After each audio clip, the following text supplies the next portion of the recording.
Hello everybody and welcome back to Kerbal Space Program The Journey Begins Part 25. You join us here where we left off last time on the surface of Juno's lowlands, just performing some science experiments here before it's time for Valentina to clamber back aboard the lander.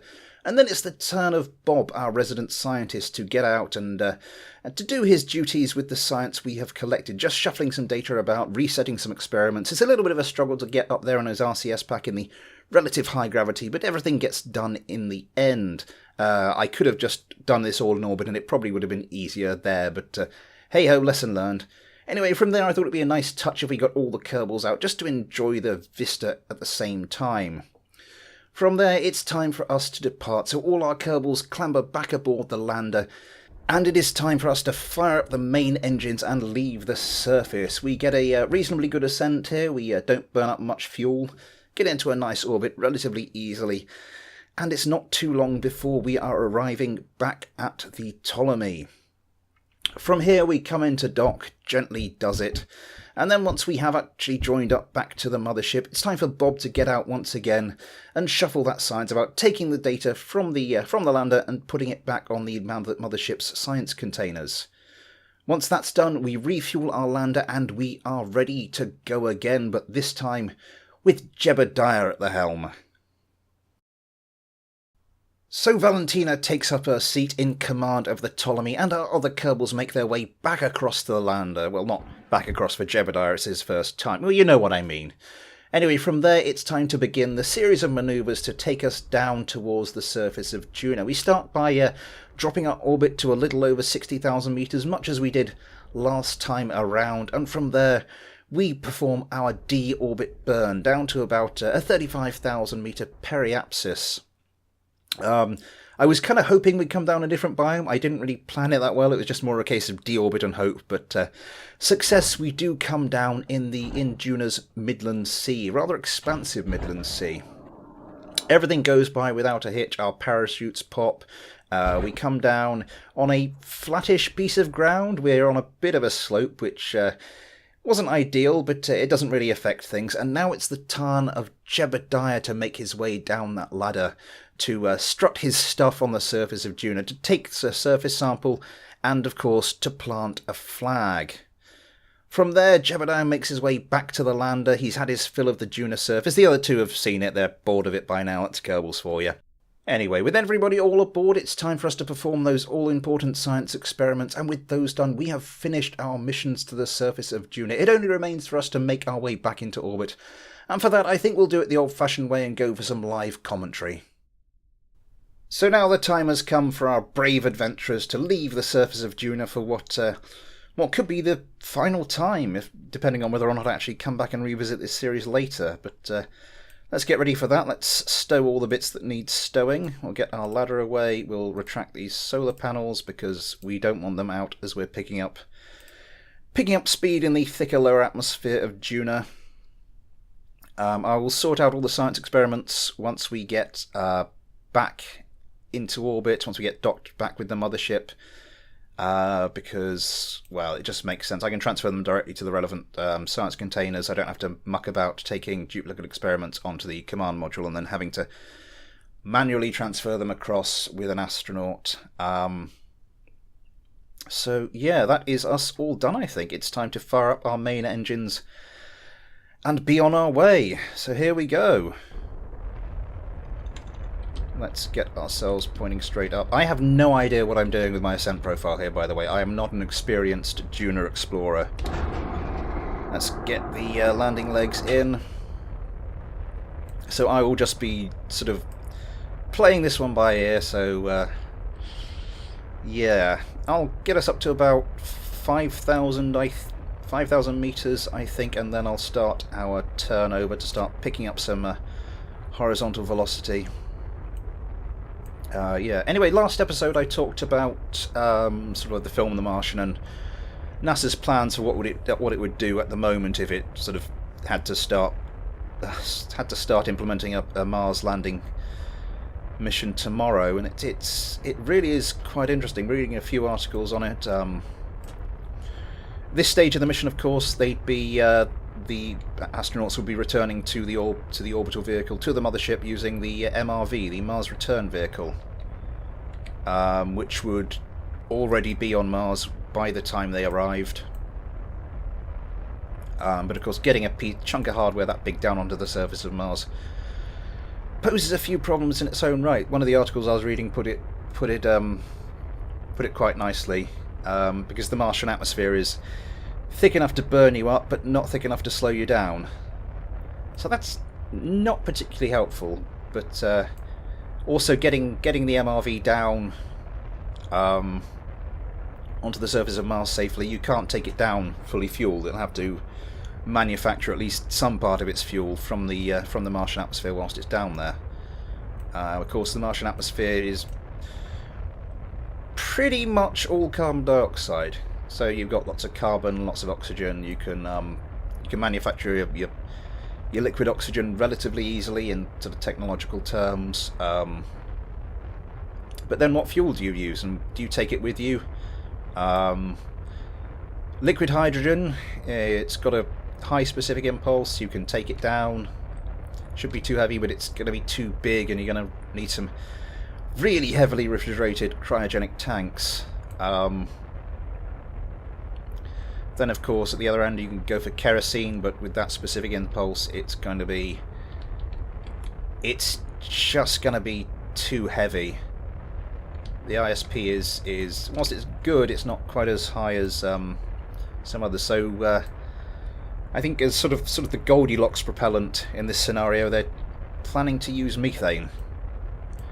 And then the question becomes, well, do you manufacture the methane on the planet, which you can do? Let's get us up to about 60,000. Yeah, that'll do us. Or do you just take it down with all the methane? I think they're sort of talking about taking it down with all the methane, because there's no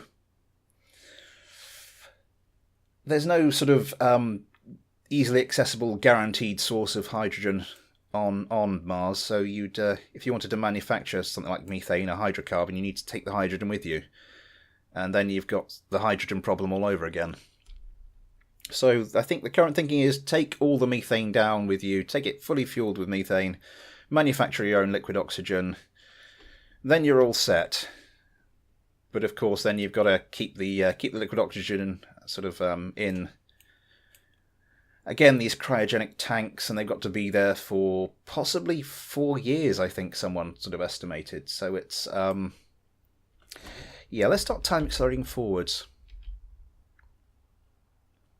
So there's lots of technical obstacles to overcome, but if they ever get round to it, yeah, it'll be exciting.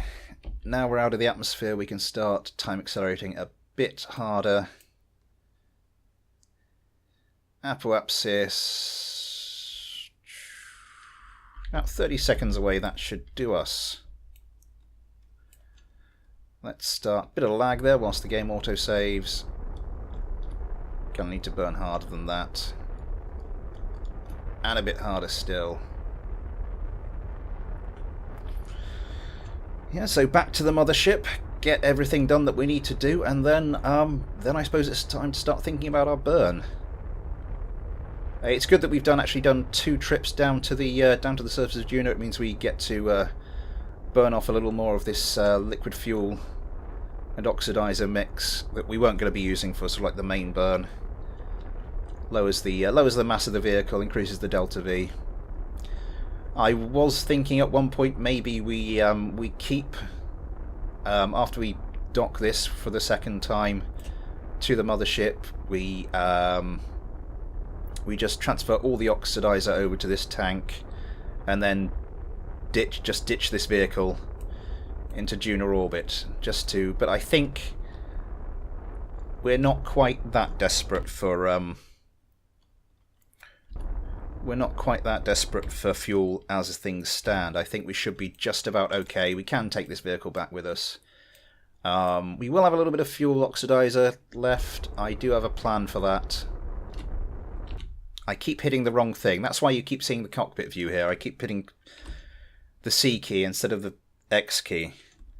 But hopefully we won't do that again. How are we looking on our approach to the mothership, to the Ptolemy? Let's set that as our target. -1 minus 0.7. I'm going to want to correct that if possible. So let's start seeing when we are going to have to burn. Ooh, we don't have to burn much at all to actually get onto an intercept, onto a rendezvous course. A little bit more. There we go. Let's all the way around here. Yeah, we got plenty of time. Let's get rid of that. We'll put a maneuver right there. That's our descending node, so we want to thrust upwards. That's not going to take very much either. Yeah, we'll call that job done, and now we can start time accelerating around to our maneuver node, and then as I said, it's sad that this is coming to an end because it's also sort of the series drawing to a close. This will be going sort of to the end of the year, maybe a couple of episodes in the new year. I want to point you towards the maneuver node. There we go. Well, basically because I'm going to be very busy over the Christmas period, so it's going to be very handy to be able to record a few of these. May have started burning a little too soon there. So we will finish this. This will finish, at the end of the year, or maybe a little after it. We'll have to see. But yeah, I might have to string it out for a few episodes. Hopefully I'll keep that to a minimum. But yeah, I've got some ideas. It'll all be fine, and the journey back's gonna be a long one. I think we have enough fuel to get from Juna back to Kerbin, back to the Kerbin sphere of influence, and then also to sort of get us into some semblance of an orbit. But we might need to go and launch an emergency rescue mission just to get it enough fuel to get it down into a reasonable orbit. Get it docked back up with the Aristotle space station, which I think is what I'm planning to do. So let's pull these around. That we want to burn a little harder. There we go. So that 4 kilometers, 7.6 kilometers, 2.5. 4.5. Let's see if we can do any better with this. 0.5. That's looking a little more promising. 0.7. 0.3. 0.2. 0.2. I think I've gone past the 0.0, that's lovely. Now let's start time accelerating around there. And then we can finally dock with our mothership and we are ready to go. I think that'll be sort of in the next episode, but in terms of the save, it'll be happening pretty much straight away because at the moment I think it's the earlier we launch, the less delta V we need for the transfer burn. Where are we? Yeah, and as I was saying a little earlier, I'm going to try and use the last of the fuel oxidizer mix to try and just kick the Ptolemy up into a higher orbit, and maybe use a bit of the monopropellant as well. We are not facing the right way. That's not good. Not good news. There we go. And this isn't going to be a very long burn at all, so I'll start burning at 3 seconds.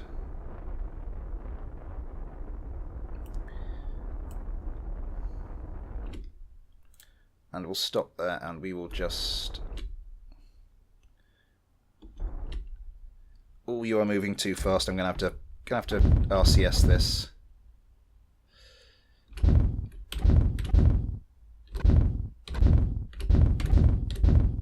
I think there is a 0.0. There we go. Turn that off.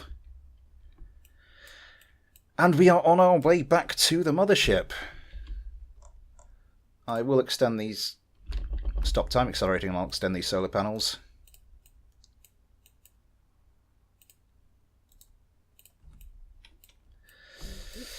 I'm still feeling a little sad. I'm melancholic, dear viewer, melancholic. I've enjoyed this series. Well, effectively, it's kind of been a practice series. This was a new series for a new channel. This was just me sort of learning the craft and what have you. And I go back and watch those first videos. It's like, I've learned a lot. So much more yet to learn. But yeah, it's been fun. And I've been glad to have you along for the journey. Where are we? So there's the sunlight. I don't know why I stopped accelerating there.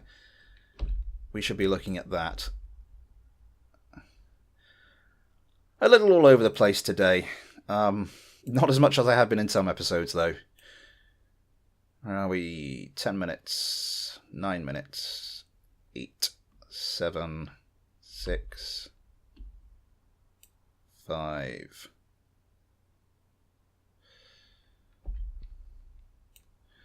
We should be able to see the craft, so we want target, we want to go start getting ourselves turned around. Point retrograde with respect to the target because we want to kill our relative velocity. And we want to keep time accelerating a bit more.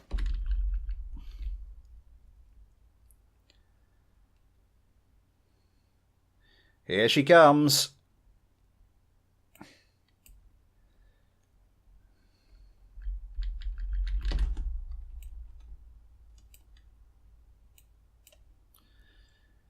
And I reckon about now.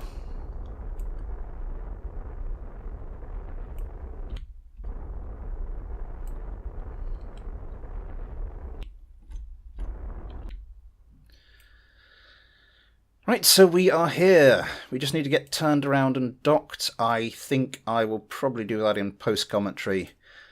And we'll close out the episode from there. So finally our weary astronauts make their way into dock with the mothership once again, and that will close out today's episode, and that will close out this mission to Juna. So I do hope you've enjoyed it, everybody. Next time, of course, we will have to look at starting to make our way back to Kerbin, and we should probably check in with Kerbin, see what's going on there. We've been neglecting it for a couple of episodes. So until then, thanks for watching, take care, and I'll see you next time.